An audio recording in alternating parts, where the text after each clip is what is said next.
What is up, guys? Today, content we're finally waiting for. 4B bolt on, and the owner is here, Liang GTE. Hi. Waiting for the horsepower, to be moving. Now finally doing the horsepower. We have Dylan and Daw's house also helping out. So right now, what we're planning to do is taking out the engine stuff, the injector, intake, header, all those stuff. Trying to take out everything by tonight so that we can prepare installing all the other stuff. Just for those of you who are curious, this is a Lancer GTE.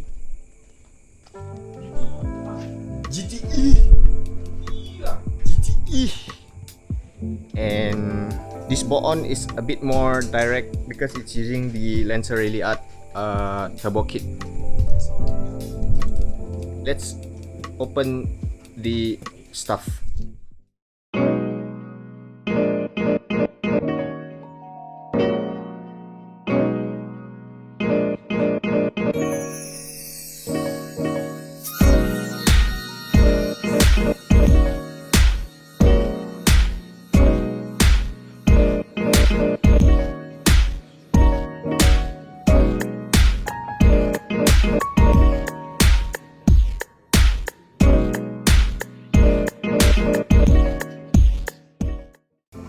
Air intake already out. Intake manifold. Taking out the plastic one. Yes. There you go. Plastic one. Changing it to this metal one. Why we changing to metal one, Adrian? Because race car. Gotta change it to the metal one because the plastic one cannot really hold the air too well, too much powers, too cracks. Transferring this into here. So expensive. For those of you curious, oil pressure sensor for 4B11 is under the intake. Why? Because Mitsubishi. Wait, actually, JZ also like that, true. The Mitsubishi. Hey, I have to take this out. Salah? You bought wrong already. Serious? Wait, I did? Buy wrong already. Intake manifold gasket in the making. Old school style. And it drops. So as you guys saw yesterday, we took out the intake manifold for the Lancer. I'm gonna explain to you the big difference between why we actually need the Ralliart turbo kit to go into the 4B11 engine. Lancer Ralliart is actually using the 4B11T engine, which is pretty similar with the Evo 10 engine. I'm not really sure what's the full detail of the difference on the both engine, but I know one for sure is the turbo, which is Ralliart is actually using the TD04 and Evo 10 is actually using TD05. And also the big difference between Ralliart and Evo 10 is actually Ralliart chassis is actually the same with Lancer and Inspira, and you can actually see from the fuel cap cover, which is round, and Evo 10 is actually square. So Ralliart is actually round, just like the Lancer and Inspira. I'm gonna go to the details on the difference on the Ralliart components and the Lancer components. First of all, the intake. Plastic intake, which is actually from Lancer. The Lancer plastic intake is not so suitable for the turbo setup because first of all, it's plastic. Usually plastic, it can be brittle. If you had a choice to buy car parts, buy metal. Metal is strong. Yeah. Second of all, this is the Ralliart intake manifold. So you can see there's actually two holes on the intake manifold. First hole is actually for the map sensor, and the second hole is actually for IIT sensor, which is intake air temperature. And the thing is, for this plastic manifold, they don't actually have intake air temperature mount, I mean a place to mount it. So that means use the metal one because you need the intake air temperature sensor mount, I mean a place to put it. And then we have on the fuel rail. So the original fuel rail, this is the Lancer original fuel rail, which is the same with Inspira as well.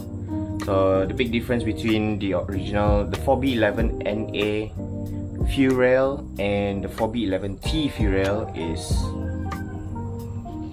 at the end side. Has holes? No holes. What does that mean? Has a returnless. And also obviously when you turbocharge, your injector has to go larger. This, no. Can't use this. You're lean. When you're lean, the engine blow, you know, boom. These are 240cc injectors, and these are 600cc injectors from the Ralliart. You can see the injector flow from the code JME 600 and this one is JME 240B. Correct me if I'm wrong, I'm not really sure, but I'm guessing that is the flow of the injectors. Why do you need the Ralliart fuel rail is because you need the return fuel line on your fuel system. You can use this, but it's very tricky to set it up because if you don't have a return system on your fuel rail, that means you need the exact amount of fuel from your fuel pump all the way to your engine. If you have excessive fuel, if you tune it to have excessive fuel, it has nowhere to go. That's where the combustion goes haywire, like then you'll be running rich. I don't know the full details. Anyways, returnless, even for the Kancil community, you don't really want to have returnless, you want the return fuel line. So you would want this from the Ralliart. So you don't have to set up the fuel pump to pump how much fuel to go in front, because excessive fuel can always return back to your fuel tank. Ta-da! What that also means is that the car itself doesn't have return line, so that means you have to actually install a return line for the car. Goes back to the fuel pump. Next, of course, the exhaust manifold. This is the Ralliart exhaust manifold. I don't really have to explain this much, but big difference is between the Lancer and Inspira, they don't have turbos, they don't have the turbo mount on the manifold. And the good thing about this, when you buy the turbo kit from Ralliart, it mounts directly to your head. Perfect. Then you can input in the turbo, you know, and of course, Lancer Inspira, no turbo. Ralliart, turbo. The main thing why you need the whole kit, you need the turbo, man. TD04HL mounts directly to the exhaust manifold. So when you already set up the intake manifold, you already set up the exhaust manifold, you already set up the turbo side, everything, the fuel line. The most important next thing you need to have to run all that stuff is you need the ECU. Very interesting stuff about this 4B platform is they're actually running CAN bus style wiring, so that means you cannot use a normal piggyback ECU management system. Stupid chickens! Anyways, you're gonna need the ECU from Ralliart because you don't have to buy an aftermarket ECU, or you can go standalone if you want to, but the easier way is actually you buy the Ralliart. I mean, you use the Ralliart ECU, Lancer Ralliart, because you can just remap this and tune the whole car using this ECU. This ECU apparently is pretty good. I mean, you can do a lot of things with this ECU. When you can actually tune it to run launch control and then the rolling start. I mean, you know, if I'm not mistaken, it can do anti-lag and whatnot. And also if I'm also not mistaken, it can actually keep 3 maps inside this ECU. Good, yeah. So that's all what you need. Install those. So basically the idea is pretty simple. Just swap out all the stuff, install the return line, and of course the turbo area. You need to have the turbo feed line and the turbo return line for the oil to, you know, go inside the turbo and for it to return back to the oil pan. So yeah, on the ECU, some of the guys actually tried installing the piggyback on the original ECU before, and apparently the car goes haywire. I mean, the sensors popped out and whatnot, has like some sort of signal clashing on the ECUs of the piggyback and the original OEM ECU for the 4B11. Turbo feed T. One hole for the oil pressure sensor, oil sensor, and one is for the turbo feed. But the thing, what is that thing called? That thing. T fitting T fitting or T joint. Gonna take out the exhaust manifold, so that means we have to jack up the car. Time to jack up the car. Then open inside manifold. 2 screw. What size is that?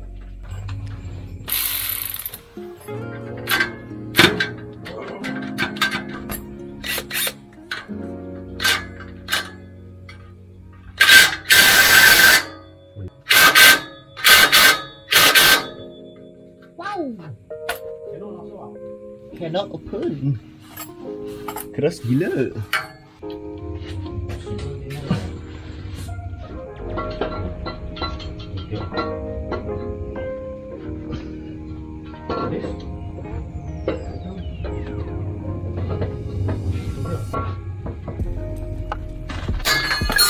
Walao eh. Finally, header is out. How many nuts is now again, Dylan? 5 nuts, is it? Yeah. 5 nuts to take it out, because the exhaust pipe you have to bring down, and you can actually take it out. Original header out. Then there's actually header mounting as well.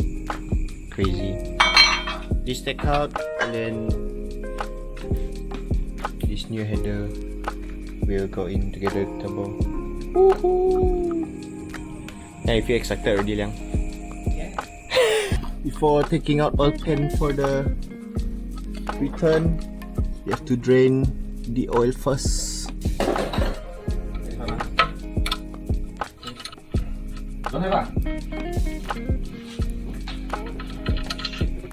Oh my god.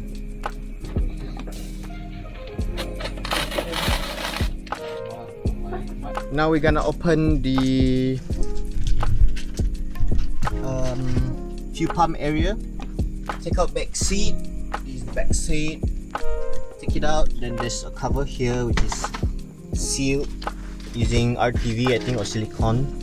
Just pry it open, and then this is housing.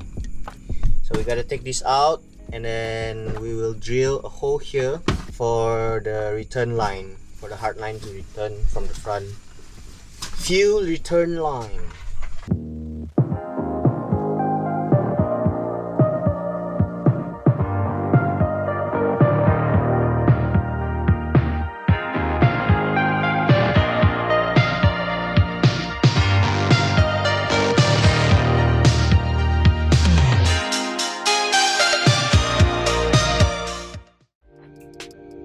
Making return line.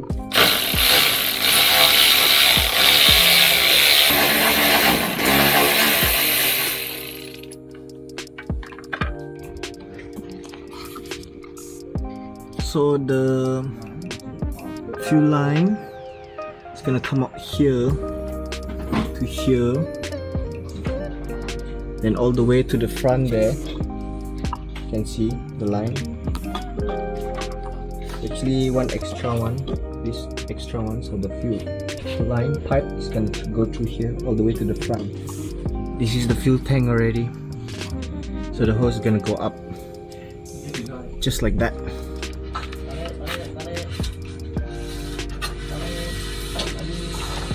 This is the length. 8 feet is how many meter? We have calculated we need to cut 2.5 meter of this copper hose. So let's cut that.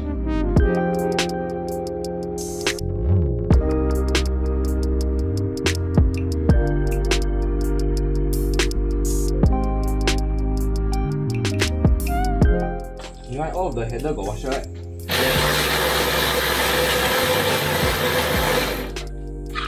Huh? Here.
Install downpipe. Top range. Ada ah. This thing. Chưa hết đó. Wala, I don't know. See, I just want to see how long we can See, nice. Go back in. It's going back in with the turbo. Hit the lights. Turbo about to go in. This is the feed line, which is hard to lock. You should lock it before you put in the turbo. So now we're gonna lock it in. Size 17, huh, Dylan? Yes. And then we're gonna lock it up to the header, which is up there.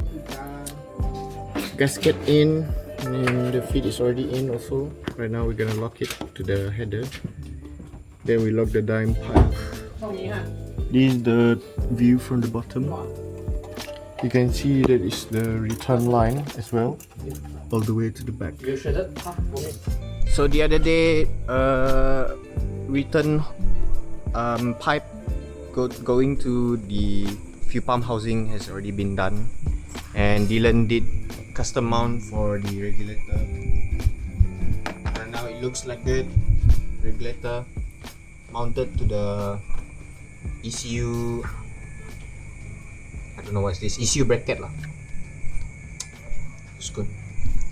Then the return hose housing is already here. So that's the return hose into the fuel pump housing, which the fuel goes inside here, going to return for it to feed back into the engine bay side of the fuel, which is the fuel feed. This hose will be connected to this hose, and this thing is to be mounted inside. So yeah.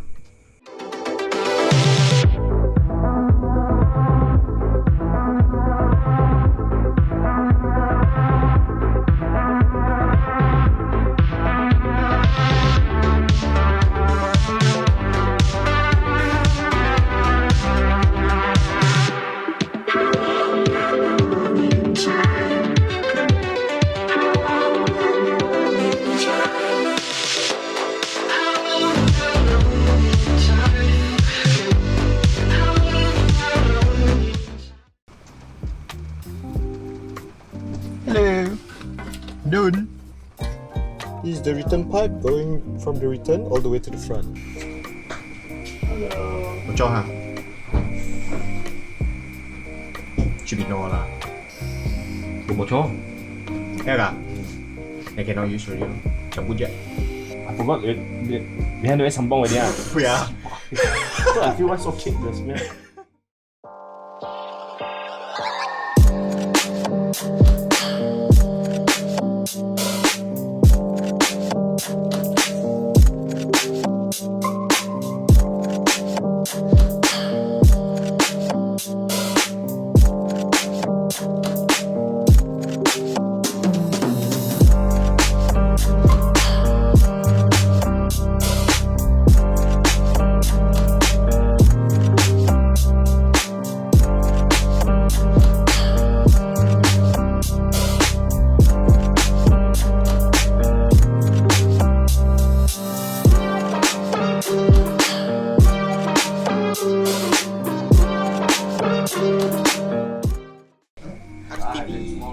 In already. The M1. Yeah, return hose is already in. All the way up there to the turbo. And then the downpipe is already in. This is the downpipe going to the turbo. So that's how the routing is like, very close to the drive shaft. Oil is in. Now putting in water, then after that we're gonna try to start up. And I showered oil already. And then we're gonna try start the car short while to see whether anything is leaking or not. Connecting battery. Battery connected. Battery connected. I want the fuel pump, the fuel up here. Later if you start right, if I ask you off the engine, you off the engine. You watch out for the fuel on man. Start up. I got fuel now. Start.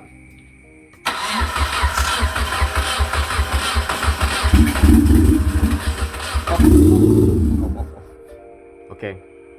Yeah. First start up. How many bar first? How many bar ni man?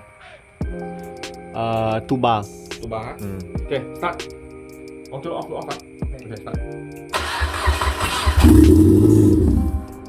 So far engine can start, but we're checking more stuff to see anything goes wrong or not. So yeah, filling up more water. Okay guys, this is the moment of truth. Saksikan.